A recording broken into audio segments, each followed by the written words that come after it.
மத்திய அரசு காவிரி மேலாண்மை வாரியத்தை உடனடியாக அமைக்க வேண்டும் என்று திமுக மாவட்ட செயலாளர் கூட்டத்தில் தீர்மானம் நிறைவேற்றப்பட்டுள்ளது. இதுபற்றி மாவட்ட செயலாளர்கள் கூட்டம் குறித்தும் செய்தியாளர் ரமேஷிடம் விரிவாக கேட்கலாம். ரமேஷ், கூட்டத்தில் என்னென்ன விவாதிக்கப்பட்டன, அது மட்டும் இல்லாமல் எத்தகைய தீர்மானங்கள் எல்லாம் நிறைவேற்றப்பட்டிருக்கின்றன?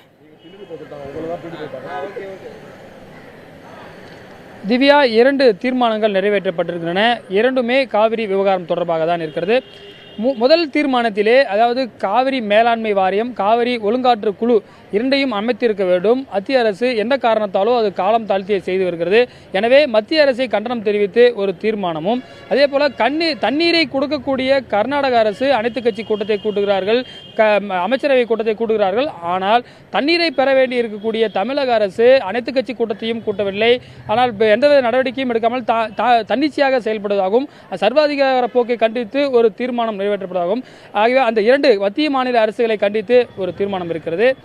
இரண்டாவது தீர்மானத்திலே குறிப்பாக தண்ணீர் என்பது மேட்டூரிலே ஜூன் 12ஆம் தேதி திறந்திருக்க வேண்டும். ஆனால் திறந்துக்கப்படாமல் இருக்கிறது.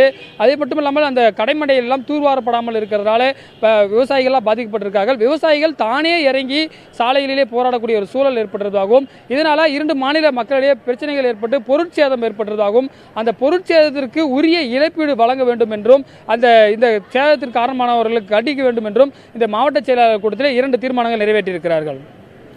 திமுகவின் மாவட்ட செயலாளர்கள் கூட்டம் குறித்த தகவல்களுக்கு நன்றி ரமேஷ்.